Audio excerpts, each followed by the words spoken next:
All right. In the last few sections, we talked about the use of force, paying attention, all that good stuff. Now, let's just go with something happened. This is the after effect. This is the black awareness. This is where things that happen, now you have your brain spinning. It's conditioned black. So this is where the rubber meets the road, so to speak. So here we go. Crime scenes.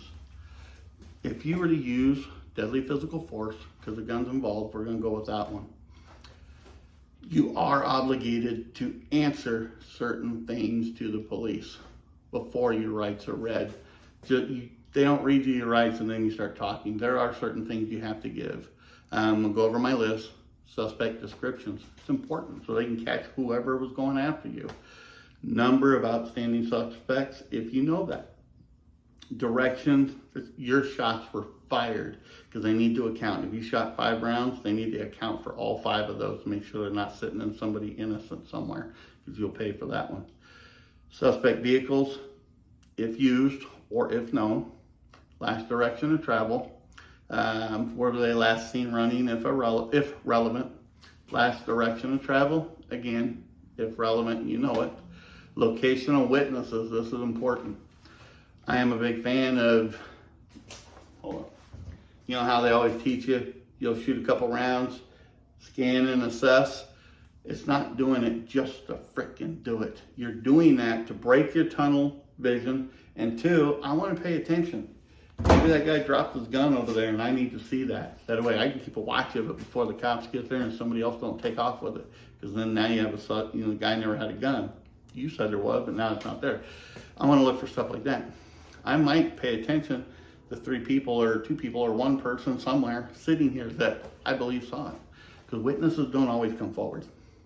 Now when the police get there and I go, hey, those 3 there, I believe were here. They'll go talk to them. They're more apt to talk if they're approached versus approaching. So kind of keep that in mind there. Pay attention to who might be around.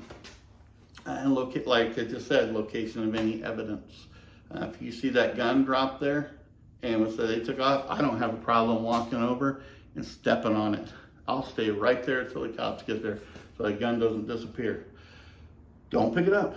Leave it there. Just take your foot and put it on top of it. I'm holding it till they get there so they know a gun was involved. Not turn around and go over here and somebody else, a kid or somebody not even connected to you, but them, pick it up and take off with it. You know how people steal and how bad people have friends laying around. So pay attention to that stuff. Think of the past.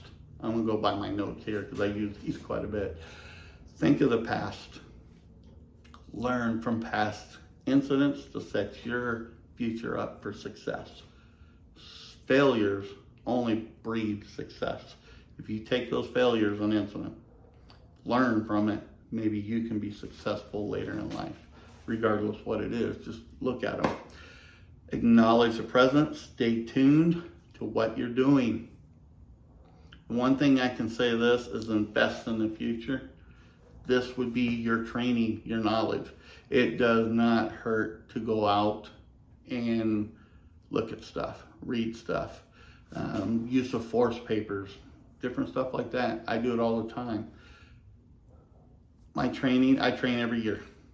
I get 40 hours minimum of training every year on this subject. I do a lot more than that on my own.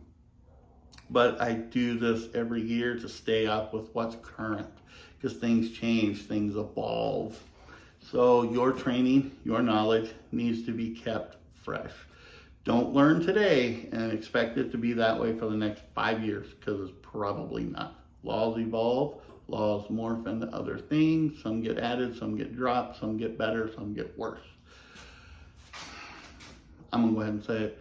With our current political climates, I don't see things getting any better to a degree.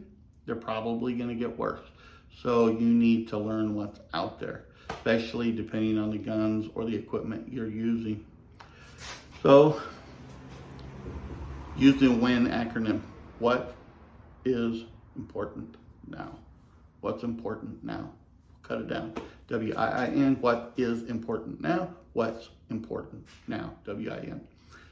Think about that. What's important now? This time of the year is about where laws start changing. Learn them.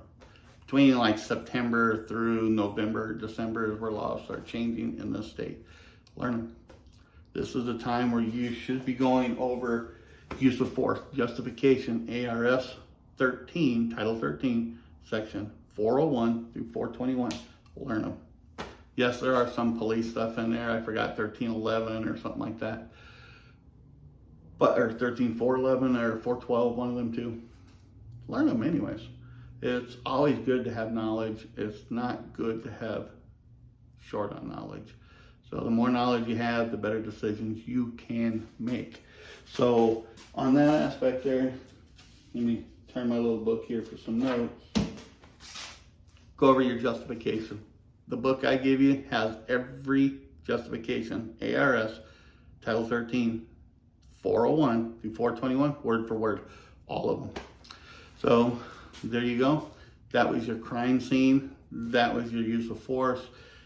And we're going to cut this one here because I know it gets a little bit mundane, monotonous. So let's move on to something else. If you have any questions, you can post them below or send them to me.